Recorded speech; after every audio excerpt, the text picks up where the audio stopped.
श्री गणेशदत्त गुरुभ्यो नमः। मन्नाथः श्री जगन्नाथः मद्गुरुः श्री जगद्गुरुः मदात्मा सर्वभूतात्मा तस्मै श्री गुरुवे नमः। परमपूज्य सद्गुरू श्री रामकृष्ण क्षीरसागर स्वामींना वंदन करून संघटित सत्संग मंडळांच्या या गुरुकार्यातील मोहिमेमधल्या 2081व्या भागाचा मी पठण करीत आहे।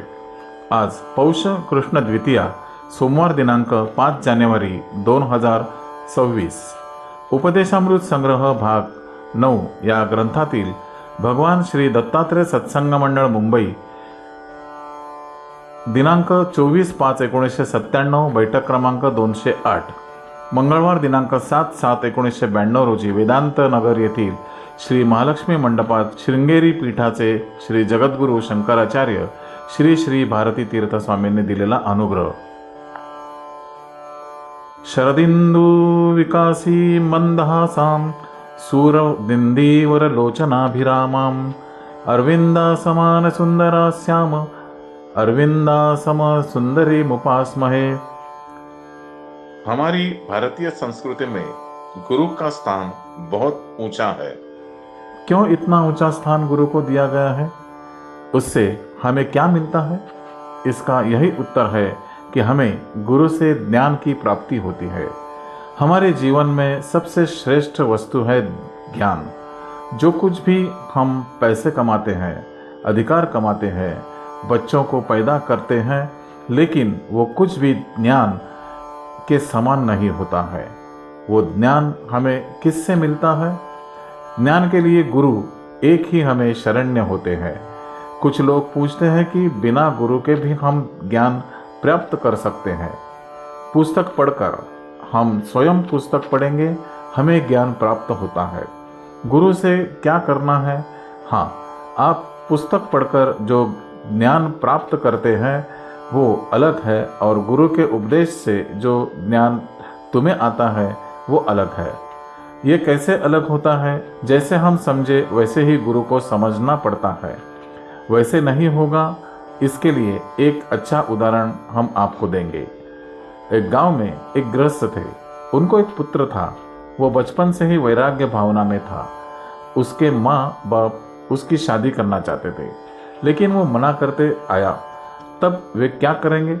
वहाँ उनके अपतेष्ट में एक आदमी थे। वहाँ के लोग उनको योगी समझते थे। ये माँ बाप उनसे कहें कि ज़रा आप समझाइए। आप समझाएंगे तो हमारा लड़का सुनेगा, हमारी बात तो वो सुनता नहीं। तब योगी उसको कुछ समझाए थे, लेकिन वो तो कहा कि बिल्कुल मैं शादी नहीं करूँगा। मैं पूरा समझ के ही ऐसे निश्चय में आ गया हूँ। आप मुझे कुछ भी कर नहीं सकते। अच्छा ठीक है। तब यह योगी बच्चे के पिताजी से कहते, ये किसी की बात सुनने वाला नहीं है।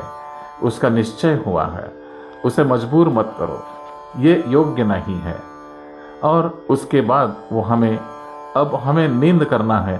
तब ये बच्चे ने पूछा, महाराज क्या अभी आप नींद के लिए जा रहे हैं? अब तो सुबह के 10-12 हुए हैं, इस समय कोई नींद करेगा क्या?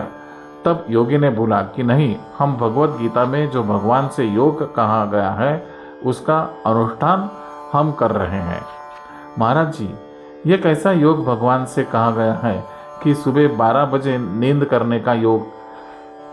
अरे तू गीता पढ़े हैं? गीता? हाँ महाराज, मैं गीता पढ़ा हूँ। अरे गीता में एक श्लोक है, या निशा सर्वभूतानां तस्याम जागृति संयमी यस्याम जागृति भूतानि सा निशा पश्यतो मुनेः। यह कैसा श्लोक है? इसका क्या मतलब तुम समझे? आप कहिए, आप इसे कैसे समझाएंगे? इस श्लोक का अर्थ है, या निशा सर्वभूतानां तस्याम जागृति संयमी। जब सर्वसामान्य लोग नींद में होते हैं तब हमारे जैसे योगी जागते हैं। यस्याम जागृति भूतानि सा निशा पश्यतो मने।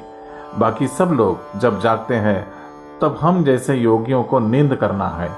अब तुम सब लोग जागे हो, इसलिए मुझे नींद करना है। ये भगवत गीता और भगवान से कहा गया है। उसने पूछा, महाराज इस श्लोक का ये अर्थ आपको कौन बताया?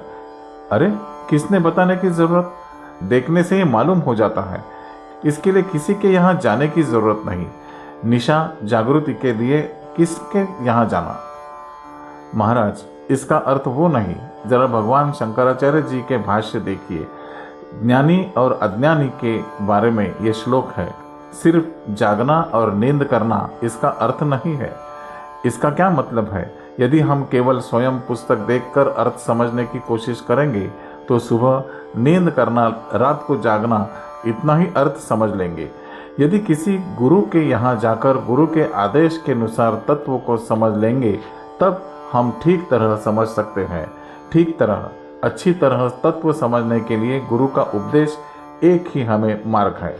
इसलिए भगवान ने गीता में कहा, तत्विद्धि प्रणिपातेन परिप्रश्नेन सेवया उपदेक्षन्ति ते ज्ञानम ज्ञानिनस्तत्त्वदर्शिनः। तुम्हें गुरु के यहाँ जाकर ही तत्व समझना चाहिए। वे तुम्हें उपदेश देंगे, लेकिन उनसे कैसे उपदेश स्वीकार करना? प्रणिपातेन परिप्रश्नेन सेवया, उनके यहाँ बहुत विनीत रूप से जाओ। उनके यहाँ जाते वक्त ही अब मैं तो जानता हूँ, आप क्या कहेंगे ये सुनने के लिए मैं आया हूँ, ऐसे कह के तुम जाओगे तो तुम्हें कुछ भी मदद नहीं होगी। तुम वहाँ जाते वक्त विनीत रूप से, महाराज मेरे समझ में ये नहीं आया, आपकी कृपा से मैं इसे समझना चाहता हूँ, उसके लिए मैं आपके यहाँ आया हूँ। प्रणिपातेन परिप्रश्नेन सेवया, और उनकी सेवा करना। सेवा करना माने उनका मन जैसा है वैसे तुम्हें बर्ताव करना। मानो उनको हमें वैसे रहिए कहने का हक हमें नहीं है।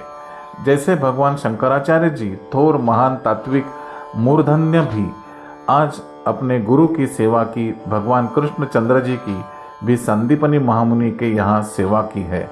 भगवान रामचंद्र जी वशिष्ठ महर्षि के शिष्य हुए हैं। ये सब क्यों? हमें मार्गदर्शन करने के लिए। यदि वैसे लोग वहाँ वैसे नहीं रहेंगे तो हम कोई भी गुरु के यहाँ नहीं जाएंगे। क्यों? अरे वैसे रामचंद्र जी भी गए नहीं, कृष्णचंद्र जी भी गए नहीं, शंकराचार्य जी गए नहीं, हमें क्यों जाना? वैसे कह के चुप रहते। इसलिए शंकर विजय से लिखते हैं, संप्रदाय परिपालन बुद्धया। संप्रदाय परिपालन करने के लिए एक गोविंद भगवत्पाद के यहाँ गए थे। जाकर वे गोविंद भगवत्पाद एक गुहा में थे। उस गुहा के बाहर 3 बार परिक्रमा किए थे शंकराचार्य। पहले पहले वहाँ जाते उनके मन में आया, ये महान है, ज्ञानी है, तात्विक है, उनके मुंह से भी हमें समस्त तत्व का उपदेश लेना है। वैसा निश्चय करके जिस गुहा में महाराज गोविंद भगवत्पाद थे, उस गुहा को 3 बार परिक्रमा करके वहाँ खड़े हुए। तब वे जाकर बाहर देखे, तुम कौन हो? वो प्रश्न किए थे। जब भी शंकराचार्य जी बोले, तदेको विशिष्टः शिवः केवलोऽहम्, तदेको विशिष्टः शिवः केवलोऽहम्। तब गोविंद भगवत्पाद उस पर संतुष्ट हो गए और उनको वेदांत का उपदेश किया। क्यों शंकराचार्य जी ऐसे किए? भगवान कृष्ण परमात्मा कहते हैं, यद्यपि ज्ञानी लोगों को कुछ भी कर्तव्य नहीं रहता है, लेकिन दूसरों को अच्छे मार्ग दिखाने के लिए वे सही रास्ते पर ही जाते हैं। श्री गुरुदेव दत्त. गुरु बंधू आणि भगिनींनो, आजचे हे पठण परमपूज्य सद्गुरूंच्या चरणी सादर अर्पण. या अनुग्रह आशीर्वादाच्या पुढील भागाचे पठण उद्या सकाळी 6 वाजता. श्री गुरुदेव दत्त.